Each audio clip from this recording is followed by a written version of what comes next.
Já. Boa tarde. Então, vamos continuar. Vamos fazer mais uma mensagem, enviar mais uma palavra de Deus para os nossos corações. Então, vamos ler em 1 Gênesis, capítulo 18, 2, 4 e 22. Versículos 2, 4 e 22.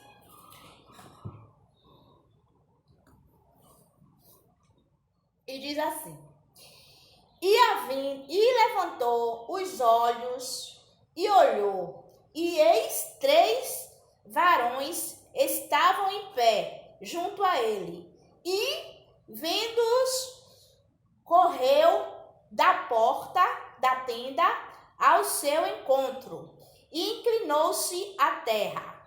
No 4. Traga-se agora um pouco de água, lava os vossos pés e recostai-vos debaixo desta árvore. Agora no 22. Então viraram aqueles varões o rosto dali e foram-se para Sodoma, mas Abraão ficou ainda em pé diante da face do Senhor. Então, os 3 varões, que é o Pai, o Filho e o Espírito Santo, em forma de anjos, se apresentou a Abraão. Porque Deus estava planejando destruir Sodoma e Gomorra. Mas ele queria que Abraão primeiro soubesse o que ele ia fazer. Porque Deus tinha muito amor a Abraão. E muita união com Abraão. Então, Deus enviou os 2 anjos, que é o Filho e o Espírito Santo, para Sodoma e para Gomorra, para tirar Ló daquele lugar, porque com certeza a destruição estava próxima a chegar em Sodoma e Gomorra. Mas antes, Deus abençoou Sara. Mudou o nome dela, era Sarai, e Deus mudou para Sara. Ela engravidou, ele disse que em 1 ano ela iria engravidar, porque Deus deixou essa bênção. Ela já tinha 90 anos e Abraão estava com quase 100 anos, 99, quase 100 anos.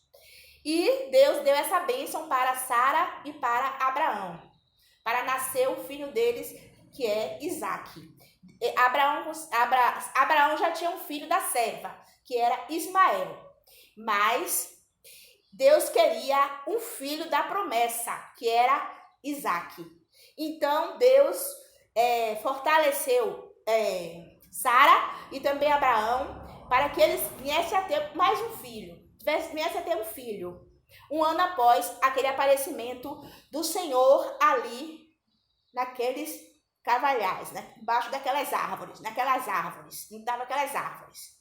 Então, daí os 2 anjos, o Filho e o Espírito Santo, seguiu para salvar Ló da destruição.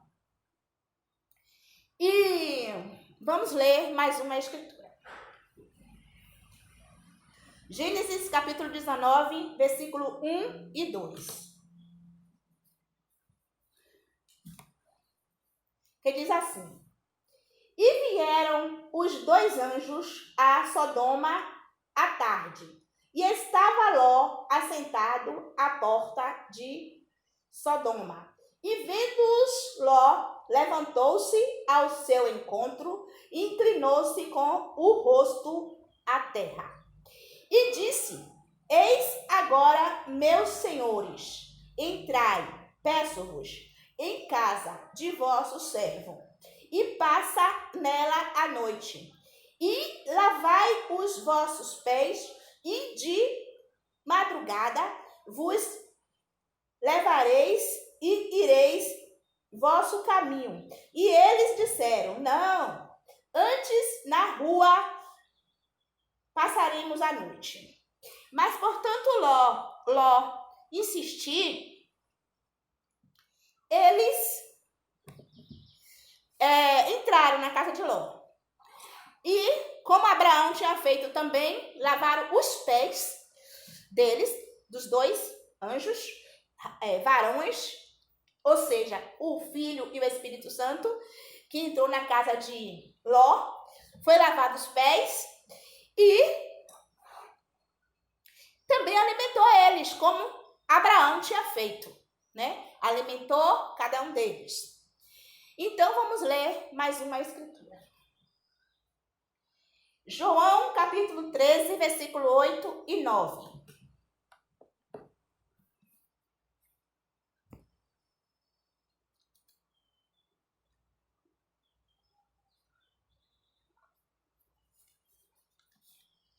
Que diz assim: Disse-lhe Pedro: Nunca me lavarás os pés. Respondeu-lhe Jesus: Se eu te não lavar, não tens parte comigo. Disse-lhe Simão Pedro: Senhor, não só os meus pés, mas também as mãos e a cabeça. Então, Jesus chamou eles próximo à crucificação, que ele estava próximo para ser crucificado. Então, Jesus chamou os discípulos para que viessem a Jesus lavar os pés deles. Porque lavar os pés era um ritual, um costume dos santos, dos servidores a Deus, dos obedientes a Deus, como prova do amor, da união, da paz, como prova da gratidão, como prova das coisas que cada um merecia. Mas Pedro se achou indigno de deixar Jesus lavar os pés dele, porque Pedro sabia que Abraão, Ló e muitos outros lavaram os pés dos anjos, dos santos, lavaram os pés daqueles que apareceram enviados de Deus, ou o próprio Deus, como no caso de Abraão, foi lavado os pés. Então, Pedro não se sentia digno. Mas Jesus falou para ele: não, se você não deixar eu lavar os seus pés, você não vai fazer parte de mim. Onde é que está a caridade? Onde é que está o amor? Muitas vezes aparece anjos, se apresenta a você, o próprio Deus se apresenta a você como homem, como varão, e você não reconhece ele, você nega ele. Se você entrar no ônibus, nós, eu também, no ônibus, a nossa obrigação é ter educação. Obrigada, por favor, com o cobrador, com o motorista. Se você vai fazer uma cirurgia, você não sabe se ali, aquele médico, porque Deus pode fazer. Ele pode fazer adormecer todos que estão ali naquele lugar e ele próprio fazer sua cirurgia nos seus olhos, no seu braço, onde for que você estiver precisando de uma operação. Então, vamos ler mais uma escritura.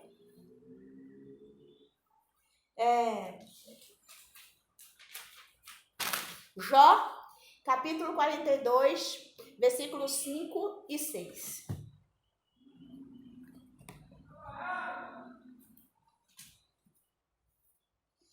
Que diz assim: Como o ouvi, dos meus ouvidos ouvi, mas agora te veem os meus olhos. Por isso me abomino e me arrependo, no pó e na cinza. Jó, não é Ló, viu? Ló é o sobrinho de Abraão, agora é Jó. Jó, aquele que passou lutas, dificuldades, que passou uma grande tribulação, que perdeu tudo que tinha, perdeu os filhas. Jó perdeu a fazenda, perdeu tudo. Mas ele não conhecia Deus. Ele conhecia Deus de ouvir falar. Ele ainda não tinha lavado os pés dos anjos. Ainda não tinha alimentado os anjos. Mas ele ouvia falar sobre Deus e ele acreditava e obedecia. Tudo que ele ouvia falar, ele obedecia e a fé estava ali com Jó. Mas depois que Jó passou pela luta, pela tribulação, que ele perdeu tudo, ele se arrependeu no pó e na cinza. Sabe por quê? Porque Jó viu Deus, conheceu Deus, não só apenas de ouvir falar, mas Jó se integrou com Deus, ele se apegou a Deus e Deus se apresentou a ele. No relato exatamente como Deus se apresentou a ele, de que maneira Deus apareceu para ele. Mas ele disse que ele agora sabia que Deus existia porque Deus se apresentou a Jó. Deus se apresentou a Jó, então não teve como Jó mais ter dúvida. Então ali ele se arrependeu na cinza e no pó. A alma dele se deleitou ao Senhor de uma maneira que ele nunca tinha feito antes. E Deus deu a ele tudo o que ele tinha perdido, deu em dobro. Deus abençoou Jó de uma maneira magnífica. Deu mais filhos, filhas belas. E abençoou Jó de uma maneira tremenda. Porque Jó se arrependeu na cinza e no pó. Jó orou pelos amigos dele que estavam criticando ele, que estavam desfazendo nele. Então agora vamos ler mais uma escritura. Jó, capítulo 41, versículo 22.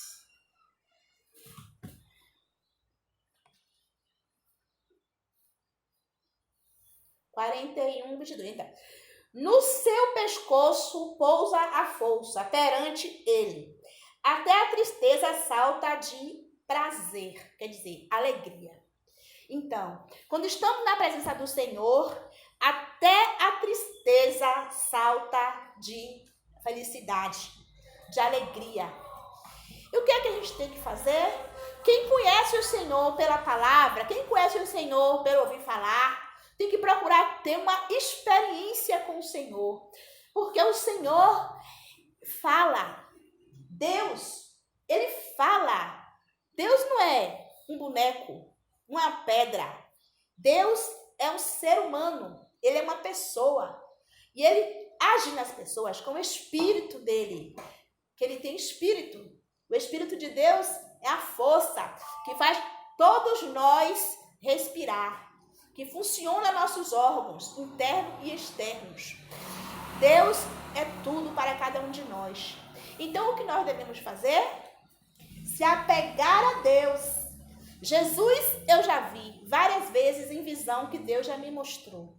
Jesus ressuscitado, andando lindo, andando para lá e para cá. Já vi, conversei com ele, já sorri para Jesus. É uma experiência que eu estou contando. Deus já falou comigo dos céus. A voz de Deus é mansa, grossa, é uma voz maravilhosa. Quando ele fala, cada palavra que ele fala ou cada frase estronda como se tivesse um trovão, ou então muitos homens falando ao mesmo tempo. Então a voz de Deus é maravilhosa. Então é importante ter a experiência com Deus, para que a gente faça como Jó. Se arrependa na cinza e no pó. Ser amigo de Deus. Dar as mãos ao Senhor. Se apegar ao Senhor com amor, união, paz, humildade. Aonde uma pessoa, estou terminando. Aonde uma pessoa tiver, onde você estiver, trate as pessoas bem, com humildade, com amor, com carinho, com honestidade, com justiça. Procurar fazer a justiça. Porque você não sabe se aquela pessoa é enviada de Deus, é um anjo que o Senhor enviou, ou até o próprio Deus falando com você. Porque Deus tem poder para fazer todas as coisas. E então, é necessário receber as pessoas, ter recepção com as pessoas, mesmo sem saber quem é, mas orando, vigiando e confiando no Senhor, sabendo que aquela pessoa tem que ter um tratar bem, um agradecimento por aquela pessoa existir. Então, assim, eu agradeço essa rica oportunidade ao Pai, ao Filho e ao Espírito Santo e também a vocês que estão me ouvindo.